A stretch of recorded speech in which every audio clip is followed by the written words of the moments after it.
So the Spider-Verse is here. What's up, guys? Welcome to Heroes Avenue. My name is Darren, and today we're talking Spider-Verse. So I know we talk about mostly like 98% of our stuff is DC, but when I come across something that's I just can't not talk about in the Marvel camp, I gotta talk about it, right? So with this one, it's a Spider-Man 3 with Tom Holland. And this news just blew up this morning. First, it actually started with the announcement of Alfred Molini, who recently played or previously played Doc Ock in Spider-Man 2. He will be reprising his role in Spider-Man 3. That was reported everywhere, even on Deadline, I believe THR, and that was totally confirmed.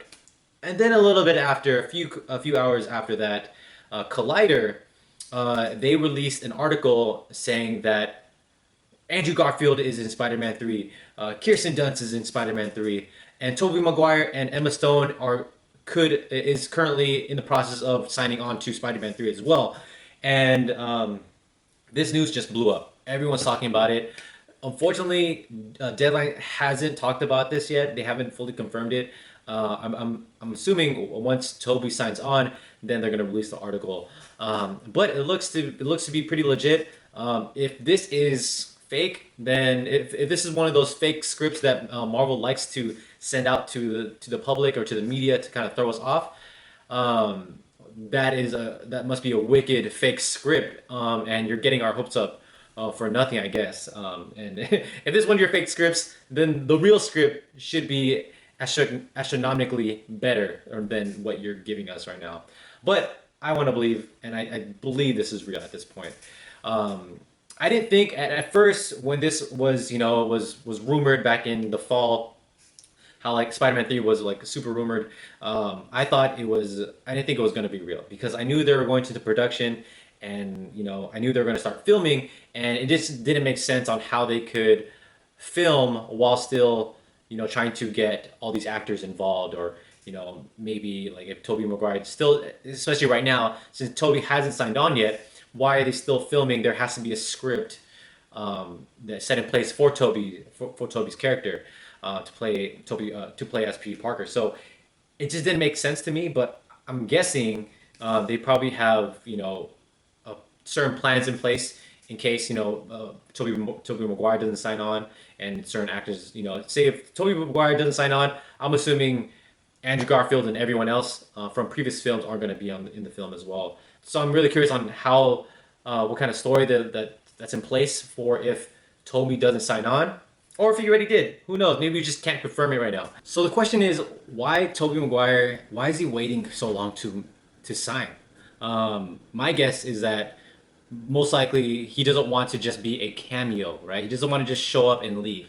He wants to show up and actually have a significant part in the movie, which he should, right? And this is very similar to how Michael Keaton's character in the Flashpoint movie is going to be to the Flash, right? And so I definitely feel like that is definitely the right approach for this movie. I mean, you don't want to just waste Tobey Maguire's role, right? He has to be the Jake Johnson of Spider-Man in this Spider-Man movie, and so I'm guessing he's going to be some kind of role model to Tom Holland's character, or possibly show him, or I guess prove to Tom Holland that he's not the only Spider-Man in this universe. He's not alone.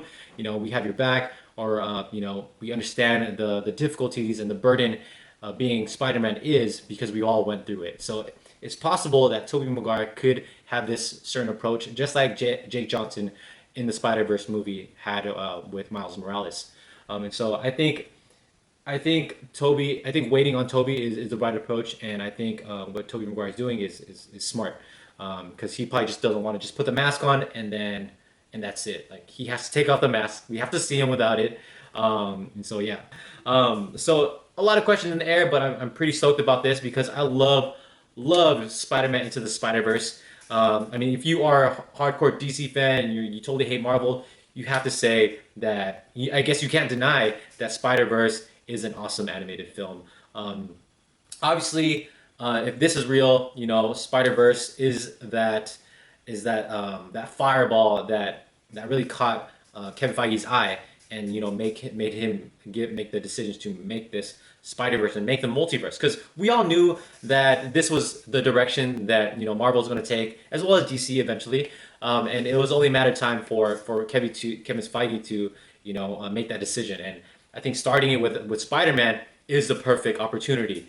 And so, and plus, Spider-Verse kind of showed that as well. It proved that people love the idea of multiverse. You just have to do it well, and make sure you don't lose focus of the main character.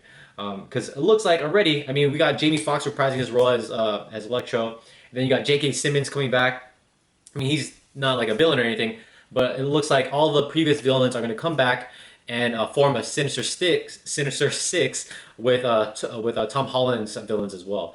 So there's going to be an interconnected Sinister Six thing going on in this movie. It's going to be jam packed, especially with those three characters, three Spider-Man in here.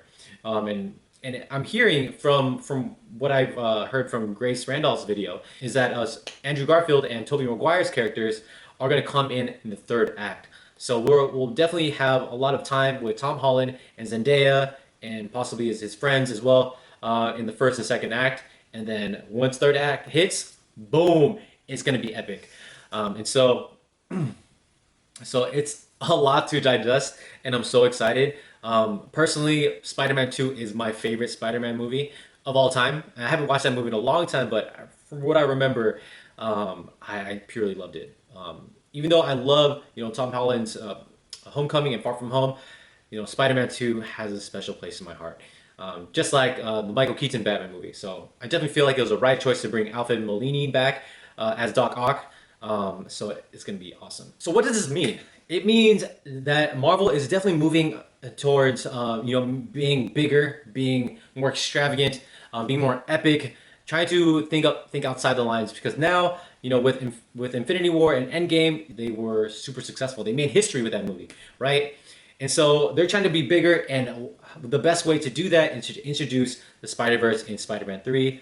And they're already going into this direction of a multiverse, so it just makes sense to do that with Spider-Man 3.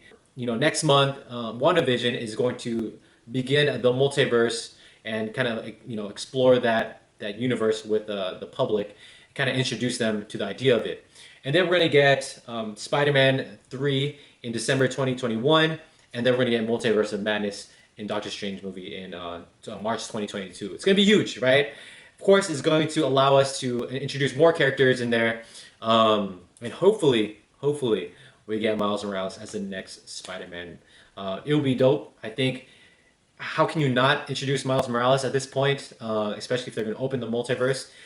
Maybe Miles could come from a different universe and come to, Earth 616. So it's going to be awesome. I'm excited. And so I know a lot of you guys are watching this and you're like, man, F Marvel, forget them. They keep biting off of DC. Yes, I mean, that is the case, but we have to look at it, as a DC fan and as a Marvel fan, you have to look at the end result, right? No matter who copies what, I mean, that happens in businesses all the time. Businesses copy each other, and that's why you have like rivalry with Adidas and Nike and all these products. It all depends on the final product, who makes it better, and you got to keep elevating the game, right? We can't be stuck in the 90s and just think.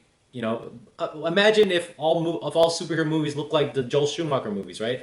I mean, that was the bar, and no one tried to up one each other and try to create like where we are right now. And so, of course, Marvel is going to introduce the multiverse, and I feel like they were the first one to do it, even though Flashpoint was announced early on. Flashpoint movie was announced back in 2017, back when the Justice League movie was going to come out. The Flashpoint movie was rumored. It was that was the first announcement, and